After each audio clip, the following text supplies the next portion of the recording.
मेरी बेटी कशिश पहले पूजा पाठ नहीं करती थी। अब हाँ देखिए, हाँ। मेरा वीडियो ऑन नहीं हो रहा है, क्यों ऑन नहीं हो रहा है? हाँ मेरे ख्याल से नेटवर्क प्रॉब्लम है, वीडियो ऑफ है आपका। कोई प्रॉब्लम है? हरे कृष्णा बेटा, क्या नाम है आपका? एक मिनट। हरे कृष्णा। पहले पूजा नहीं करती थी, अब हाँ देखिए, हाँ। एक कंठी देखिए माता जी कितना पहनी है। अच्छी बात है ना। हरे कृष्ण माँ। हरे कृष्णा, क्या नाम है बेटा आपका? कशिश पांडे। वाह, beautiful name, Kashish. Thank you माँ। Very nice. कल पेपर है इनका, कल इंट्रेंस एग्जाम है। वाह, आशीर्वाद ऑल द दीजिए। Best. All the best, thank you भगवान माँ। आपको सक्सेस दे, बहुत बड़ी वाली सक्सेस दे। आप पूजा करते हो, कौन सी पूजा करते हो आजकल आप? रोज गीता का पाठ करती हैं, रोज गीता पढ़ती हैं। प्रियंका, उसको बोलने दो।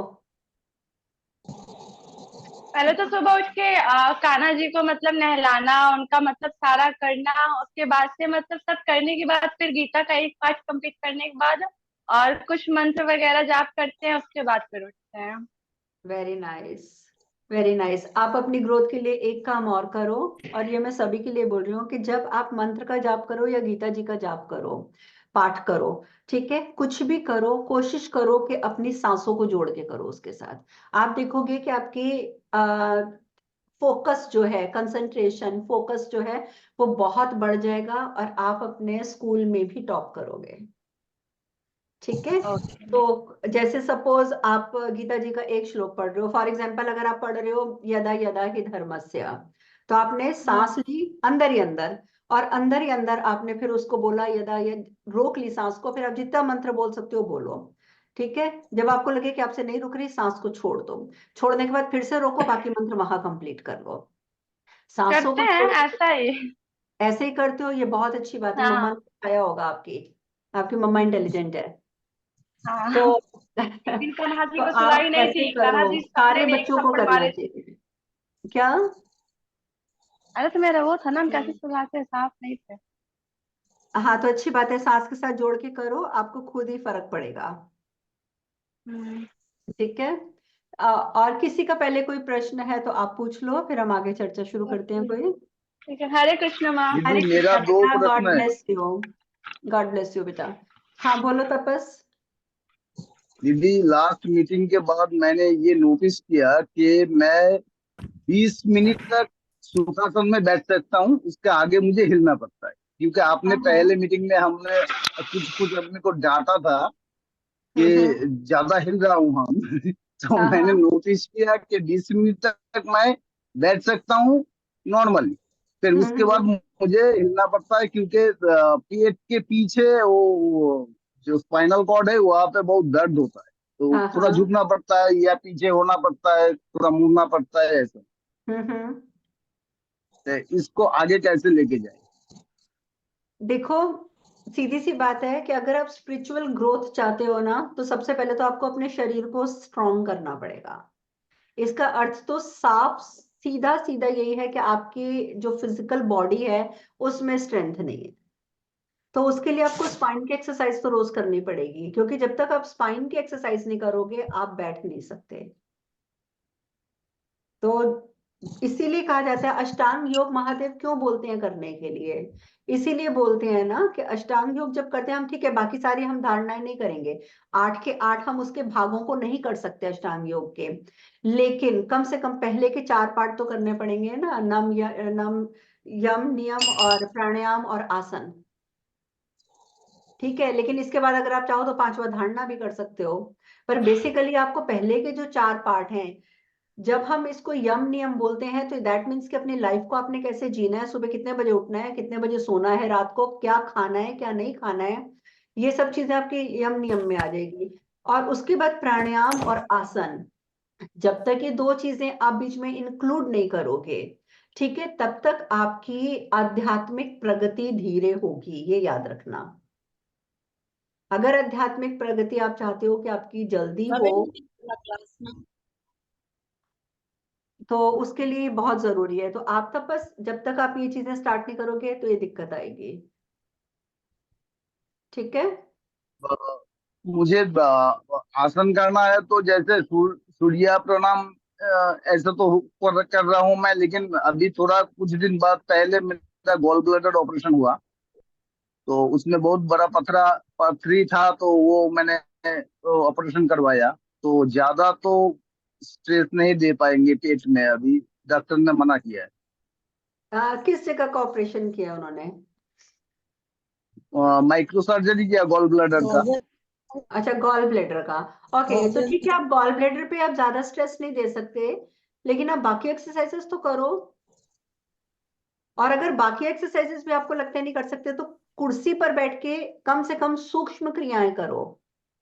सूक्ष्म क्रियाएं भी अगर आप कर लेते हो तो वो आपको बहुत फायदा देती हैं। सूक्ष्म क्रियाएं हो गई, कुर्सी पे बैठ गए, पैरों की एक्सरसाइज कर ली, हाथों की एक्सरसाइज कर ली, शोल्डर्स की कर ली, नेक की कर ली।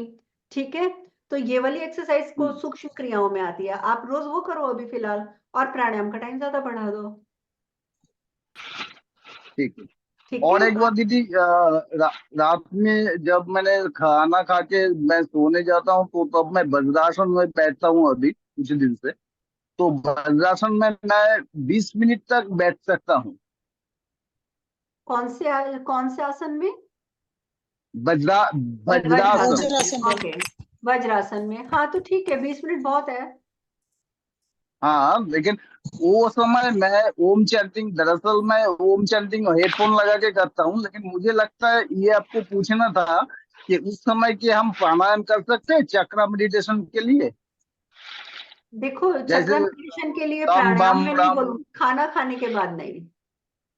अच्छा अच्छा, वही खाना खाने के पूछना बाद था। अगर आपको प्राणायाम करना भी है तो सिर्फ आप डीप ब्रीदिंग कर सकते हो थोड़ी बहुत। और जब आप वज्रासन में बैठते हो तो आप तो डीप ब्रीदिंग तो ऑटोमेटिकली करो, करते ही होगे। हाँ हाँ। उसके साथ साथ आप मंत्र करते रहो, हम मंत्र जैसे करने में कोई दिक्कत नहीं है। कौन सा मंत्र, ओम चैंटिंग करें या दूसरा कोई मंत्र जपे? नहीं, अगर आप ओम कर रहे हो तो ओम करो, अदरवाइज आप माँ काली का करते हो तो माँ काली का करो। ठीक है। ठीक ठीक है। है, इसमें से आप कुछ ठीक। भी कर सकते हो। और किसी ने कुछ पूछना है? देवी श्वास पकड़ने में दिक्कत होती है। सांस रोकने श्वास में? को श्वास को पकड़ने में। व्हाट यू मीन बाय पकड़ने में? आपका मतलब है कि जब आप ब्रीदिंग करते हो तो उसको कुंभक लगाने में, रोकने में? नहीं नहीं, मेरा मतलब क्या है, वो श्वास के हिसाब से अपना जो भी जाप है, हाँ श्वास के हाँ। अनुसार उसको ले, मतलब श्वास को पकड़ना, मतलब उसको श्वास को समझना कि आज श्वास आ रहा है या जा रहा है। क्या है, श्वास को देखना मतलब। हाँ हाँ, सांस को देखना। हाँ, तो तो मतलब इसमें उसको। दिक्कत कहाँ आती है? आपका बस यही होता होगा, ज्यादा ज्यादा दिमाग भटक जाता होगा, हाँ जी, हाँ जी। है ना? तो दिमाग भटकना, देखो हम लोग ह्यूमन हैं, नॉर्मल इंसान है, दिमाग भटकेगा। दिमाग की प्रकृति है कि उसने भटकना है, भटकना है। मन ने इधर उधर उछल उछल के बंदरों की तरह जाना ही जाना है। कंट्रोल हमें ही करना पड़ेगा मदारी बन के, इससे ज्यादा आप और कुछ नहीं कर सकते। और इसको बढ़ाने के लिए मैं पहले भी बोल चुकी हूँ कि आप डेली रूटीन के कामों में फोकस बढ़ाने की कोशिश करो। जैसे खाना खाते समय, वॉक करते समय, आ, जैसे आप कुछ इवन कुछ भी कर रहे हो, इवन आप अपनी रोटी की, आपने चपाती की बाइट ली, उसको मुंह में डाला, उसी के ऊपर पूरा कंसंट्रेट कर लो। आप 4 बाइट्स के ऊपर कर लो कि आपने रोटी को तोड़ा है, आपने सब्जी में डिप किया है, और फिर आप उसको मुंह में डाल रहे हो। फिर आपने देखो, आप उसको चबा रहे हो, चबा रहे हो, सलाइवा में मिक्स हो रहा है, वो अंदर जा रही है। आपने इतना भी फोकस कर लिया ना, तो ये फोकस भी धीरे धीरे आपकी मेडिटेशन को स्ट्रॉन्ग कर देगा। जो आप कह रहे हो ना कि सांस पकड़ आपकी छूट जाती है, आप बार बार भूल जाते हो कि कहाँ पे पहुंच रहे थे हम, वो आपका दोबारा होना शुरू हो जाएगा। जी। वॉक कर रहे हो तो अपने स्टेप्स पे ध्यान दो। जैसे घर में टाइल्स लगी होती हैं, टाइल्स में लाइनें होती हैं, कुछ लाइनें पकड़ लो, इस लाइन पे पैर रखना है, इसके बाद उस लाइन पे पैर रखना है, उसके बाद उस लाइन पे पैर रखना है, और फिर आप उस पे वॉक करो उन टाइलों के ऊपर, ये तो आपकी कंसंट्रेशन बढ़ेगी। ये तो मैं करता हूँ। सिंपल सिंपल तरीके करो, सिंपल सिंपल। मंत्र जाप जब करते हो, अगर आपको लग रहा है कि मंत्र में भटक रहे हो, मंत्र में भटकते क्यों हैं? देखिए, हम लोग करते क्या है, मंत्र करने बैठे अगर तो हमने काउंटिंग फिंगर्स पे कर रहे हैं, तो हमारा हाँ ध्यान जी। यही होता है कि कहीं हम गलत ना कर जाएं। ठीक है। हम्म। माला कर रहे हैं तो हमारा ध्यान यही होता है कि अब हमने अगला मन का लिया नहीं क्या, इस मनके को पीछे करना है, इस मनके को पीछे करना, ध्यान वहीं अटका रह जाता है। तो इसीलिए हमारे बुजुर्गों ने जो प्रावधान निकाला था कि आप भगवान के नाम को लिखना शुरू कर दो, ठीक है। तो वो लिखने का मकसद इतना ही था कि जब आप लिखेंगे, अब जैसे सपोज आप राम जी का जाप करते हो फॉर एग्जाम्पल, आप शिव जी का जाप करते हो फॉर एग्जाम्पल, आप जब जिनका भी जाप करते हो, जब आप उनको लिखोगे तो लिखते समय जब आप रा बना रहे हो तो आपका पूरा ध्यान वहीं रहेगा, क्योंकि आप रा बना रहे हो, आपने आ की मात्रा डाली, अब आपने माँ बनाया, अब आपने ऊपर डंडी डाली। आप चाह कर भी वहां से अपना दिमाग नहीं हटा सकते, क्योंकि अदरवाइज आप गलत लिख दोगे, आपकी राइटिंग गलत हो जाएगी, आपको खुद ही समझ नहीं आएगा कि आप लिख क्या रहे हो। तो फोकस अपना बढ़ाने के लिए आप लिखना शुरू करो भगवान के नाम को। भगवान का नाम लिखने से फर्क पड़ता है। दूसरा, मैंने आपको पहले भी कहा था, दोनों ब्रेन्स को यूज करना शुरू करो फोकस बढ़ाने के लिए।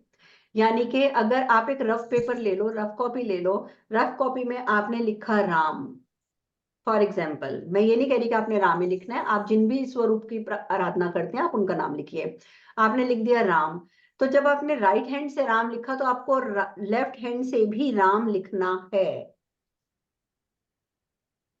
कुछ भी हो जाए, गंदा लिखा जाता है, टेढ़ा मेढ़ा लिखा जाता है, कैसा भी लिखा जाता है, आपको लिखना है। ये प्रैक्टिस करो, इससे आपका क्या होगा कि जब दोनों माइंड इक्वली काम करेंगे, ठीक है, तो जो क्रिएटिव है और जो लॉजिकल है, जब दोनों दिमाग आपके एक साथ मिलकर चलने शुरू हो जाएंगे ना, तो उस टाइम पर आप देखेंगे कि आपका फोकस लेवल जो है वो और बढ़ जाएगा। तो ये अलग अलग छोटी छोटी चीजें होती हैं लाइफ में। स्ट्रेस मत लो कभी भी कि ये होगा नहीं होगा, वो होगा नहीं, जो हो रहा है जैसा हो रहा है, जितना टाइम मिल रहा है उस हिसाब से करते जाओ। भगवान है देखने वाले, वो देख रहे हैं, अरे ये अनेजा जी पूरा जोर लगा रहे हैं, वो आपको खुद ब्लेस करेंगे आपके एफर्ट्स को देखकर। आपको लग रहा होगा कि आपसे एफर्ट्स पूरे नहीं हो रहे हैं, लेकिन वो ऊपर जो बैठा है वो देख रहा है, और वो आपकी कोशिशों को देखता है सिर्फ। भगवान ये नहीं देखता कि आप कैसे कर रहे हो, भगवान ये देखता है कि आप कोशिश कितनी कर रहे हो। भगवान ये नहीं देखते कि आपको सक्सेस कितनी मिल रही है, वो ये देख रहे हैं कि आप कोशिश कर रहे हो या नहीं कर रहे। आप कोशिश कर रहे हो, आप एक कदम उठा रहे हो, भगवान खुद 2 कदम लेके आगे आ जाएंगे कि चलो 1 कदम वो आ रहा है, 2 कदम मैं आता हूँ।